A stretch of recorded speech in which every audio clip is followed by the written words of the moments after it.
Thank you, and thank you for this invitation. Okay. So let's first recall quickly the definition of a fusion ring from a purely combinatorial point of view. So to get a fusion ring, you just need to, you have a finite set of objects and some fusion rule here. And this you can see this fusion rule as a generalization of the multiplication of a finite group or of the tensor product of its representation. So you have a fusion rule like that, and you should assume the fusion coefficient here to be integer. And to satisfy this axiom, we generalize the axiom of a group.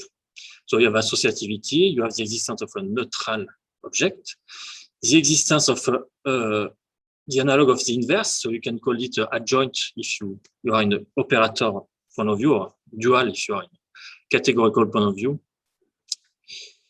And the Frobenius reciprocity, which means if you put a star here, you have to permute these two. And the Frobenius reciprocity can be interpreted as the fact that if you consider the operator, the fusion matrices, then the dual, the adjoint object corresponds to the dual object corresponds to the adjoint of the matrix. Okay. So such fusion ring should be understood as a representation ring of a kind of virtual group or kind of quantum symmetry. But we will see so categorification later. So few definition about fusion ring. So first of all, you can so the star structure induce so you can induce the star structure as a star algebra, and then you get a star homomorphism, providing a notion of dimension, at least one dimension called the Frobenius parent dimension. So Frobenius parent dimension for the object and for the fusion ring as a sum of the square. The type of the fusion ring is thus the collection, the list of all the Frobenius parent dimension of the object. And so a fusion ring is called a Frobenius type if this quotient is an algebraic integer for all I, and it's called integral if all these Frobenius parent dimension are integer. So here is one of the simplest non-trivial fusion ring. So you have two elements, and you have this one is the neutral, the other one square is the neutral plus itself. And you see by this morphism that the dimension must be the Golan ratio. So this is called the Yang-Lee rule. So you can define a notion of a simple fusion ring. So a simple fusion ring is a fusion ring without proper non-trivial fusion subring. And if you consider the fusion ring of the representation category of a finite group, then it is simple if and only if the group itself is simple. So as Sheng Wei mentioned in his talk, we classified all the simple integral fusion ring of Frobenius type, in fact, should mention also, under this bound. And there are exactly 34. So we did not count the one coming from a prime number, coming from cyclic group of prime number. That's why I wrote perfect. So if you don't count that, there are 34 such simple integral fusion ring. And so there are the type of this ring are listed here. Here they are the Frobenius parent dimension. Here the rank, so the number of simple objects, and here the number of such ring for each type. So in fact the use of supercomputation, you can get, for example, for small rank, you can go very, very far. Here we went up to 1 million. for rank 5. And then if you increase the rank, then you should decrease the dimension. But we are very happy of that. So among them, 4 come from group. So these 4 here come from PSL2Q. And yeah, so all the other are new fusion. So of course we are interested in, we are not just interested in fusion ring, but in fusion category. So up to equivalence, up to taking the, what's the name? The skeleton, you can consider a fusion category as a solution. So you just need to consider a fusion ring and a solution of its pentagon equation. And so this is a fusion category up to equivalence. So here we can represent the pentagon equation with this picture. So you consider the morphism here with this picture here, and then you can redraw, you can reformulate the pentagon equation with such picture. And yeah, so a fusion ring which admits such a solution is called a Grothendieck ring. So it's called category field. So if you assume to be pseudo-unitary, which means that the Frobenius parent dimension is equal to the categorical dimension, then I guess in the on the complex field, you so it's a spherical, and you can reformulate such pentagon equation into an equation with such a tetrahedron, which it is two ways to evaluate the triangular prism. So we can call that triangular prism equation. So of course you need to label the tetrahedron, and you need to label it by object and morphism. But up to label, the equation looks like that. So you have something quadratic on the left and cubic on the right. And if you want to get a unitary case, you need that the mirror image of a tetrahedron should be the complex conjugate. And then this is the assumption you need to get a unitary category filtration. So as Shangwei mentioned, there is this first criterion. So now we want to know which of this fusion ring can be categorified. And for that, as Shangwei mentioned, we first applied this criterion, which depend only on the character table. So it depends only on the fusion matrices. This is commutative. So you take the fusion matrices and you make the simultaneous diagonalization, and you get a table, and you just check this inequality, and if this inequality does not hold, then it is not unitary. It admits no unitary category filtration. So so we were able to rule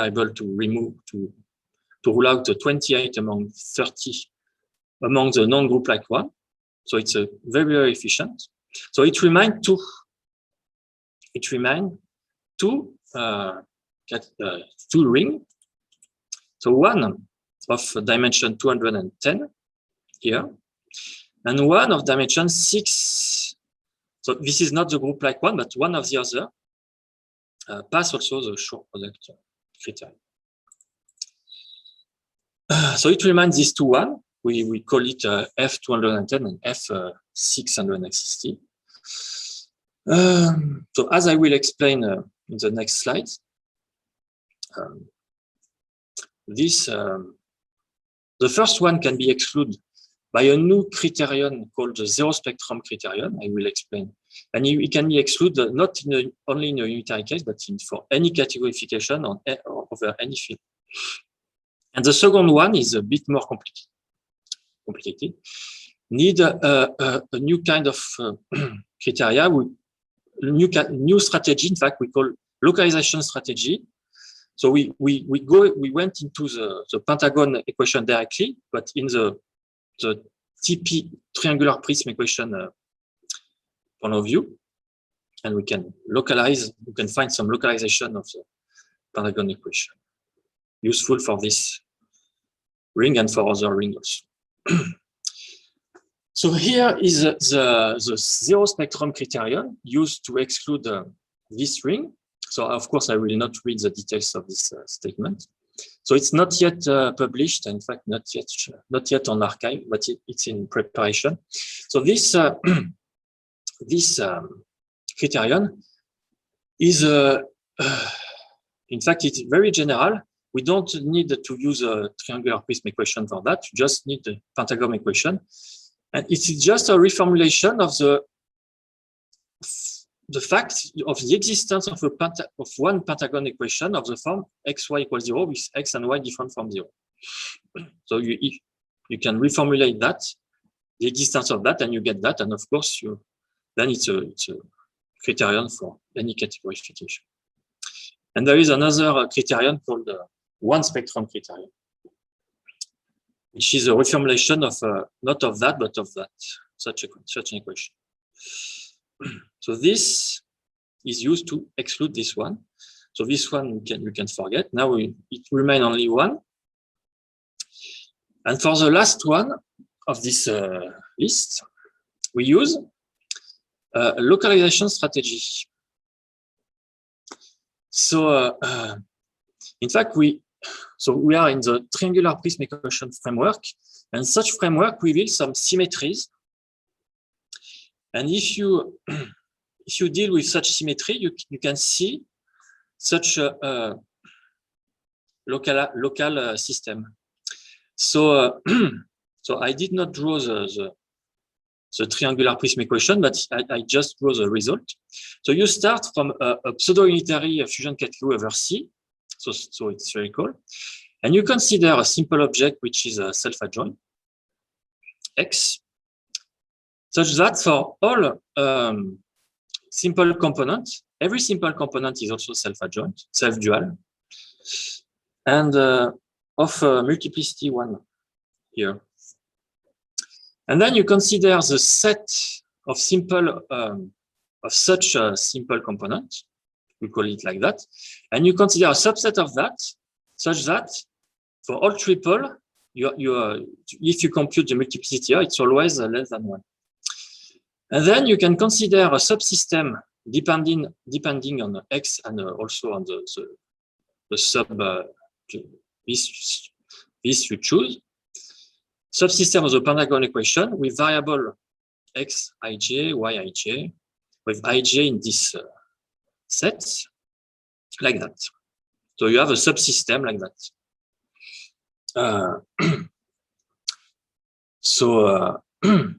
And here there are some extra assumption to decrease the number of variables.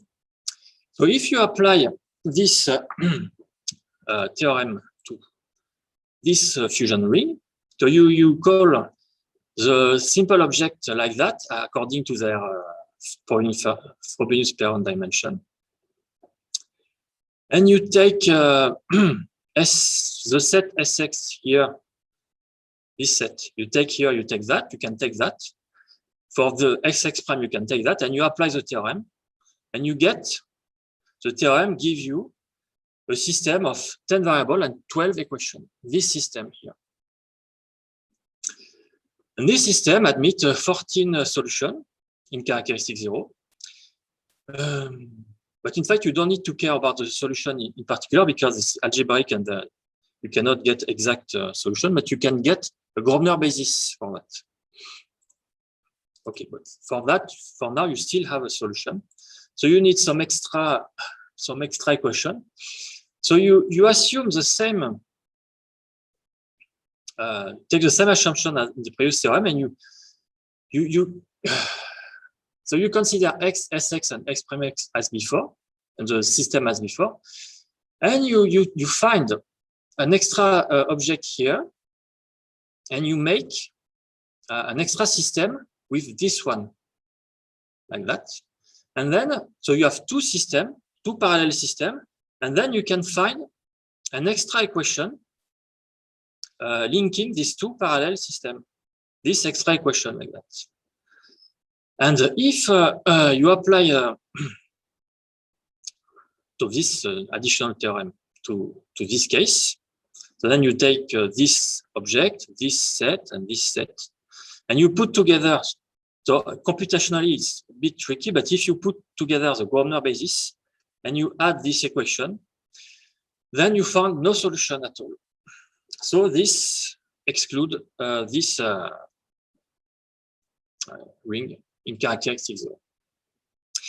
And also, you can say something in characteristic positive, but you need to assume pivotal case. So if you assume to be in positive characteristic, but in the pivotal case, so yeah, you can apply what is called the lifting theorem, which is stated here, when Q do not divide the dimension, and then when it divides dimension, you can check that, and so you can exclude also this ring in the pivotal case in positive characteristic. And the lifting theorem says that so if you have a fusion category over the algebraic closure of finite field like that, if it is non-zero, then it can lift into a Grothendieck equivalent fusion category in characteristic zero. So this is what we use here.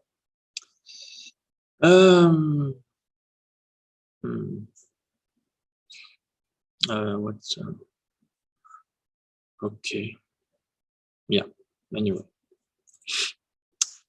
Okay. So now we can state a theorem.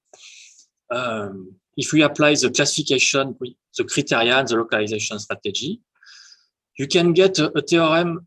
So a unitary simple, perfect integral fusion category of Frobenius type and rank. So I simplify the bound, but you can come back to the previous bound, or you can take this one, which is weaker, but it's okay. It must be Grothendieck equivalent to a group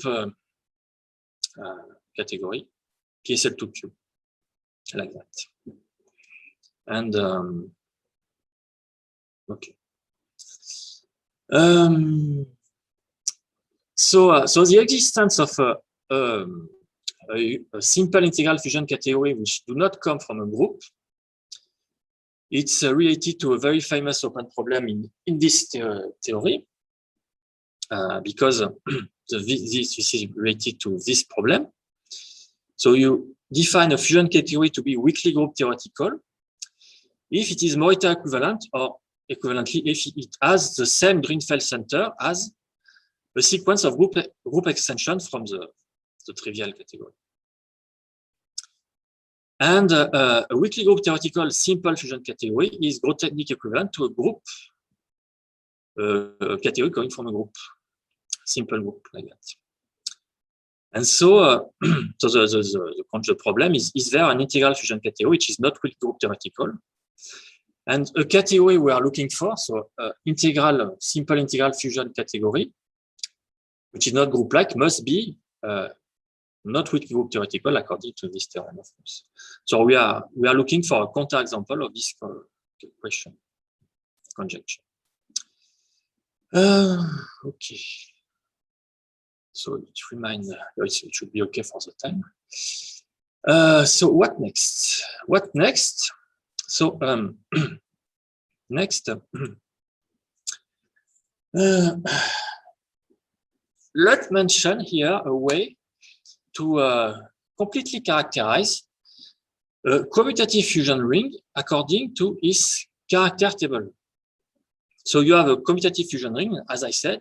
You can consider the fusion matrices and the simultaneous diagonalization. You have a table, but there is a way to completely characterize this table.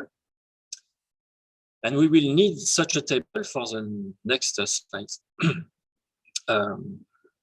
So I don't know if this is known or not. I did not find that in the literature, but it's quite easy to prove. So that maybe it's a kind of folklore. I don't know. But you consider any formal table, and you consider the space of function on this set to C. You consider some inner product. So you consider the function, this function given by the table, formal table, and you take the inner product given like that. And you consider the pointwise multiplication like that. And you consider the multiplication operator. You consider this specific operator, and you take its adjoint to be given by the dual of the object like that. This one is the identity, and you assume this is a non-negative integer. Then this should be the structure constant of a commutative fusion rule. And with this as this eigentable, I call that eigentable. So every eigentable should be of this form. Anyway, so it's a bit technical, but very easy to prove. So I guess it's known as a folklore. And you can always take the inner product of this form. In fact, you can prove that you can always take the inner product of this form where Cj are this, which is known as a formal codegree. And then, so you, as a straightforward application, you can just recover the fusion rule with the coefficient of this table. And this looks like a Verlined formula. But in fact, if you apply, you can use the formula in the modular case, and this is exactly the Verlined formula. But here it's more general. It's for any commutative fusion ring. And why I stated such a theorem? Why that? Because as we see here, in this classification we only deal for such small dimension. We only dealt with PSL2Q. Q is prime power here. So you can consider the character table of PSL2Q in general. So you need to distinguish between Q even and Q odd. In fact, you need three cases. What you can draw, you can get the character table in general only depending on Q. Of course, Q must be a prime power here, but the table makes sense as a formal table, even if Q is not a prime power. So it's not prime number, prime power here. And so you can apply the previous theorem to get, in fact, the previous theorem apply here, and you get a new fusion ring called interpolated fusion ring when Q is not a prime power. So this is a fusion ring for PSL2Q, PSL2Q when Q is a prime power, but this is also a fusion ring according to the previous theorem when Q is not a prime power. And the fusion ring 210, which we considered before, is exactly this one for Q equals 6. So 6 is the first integer, which is not a prime power.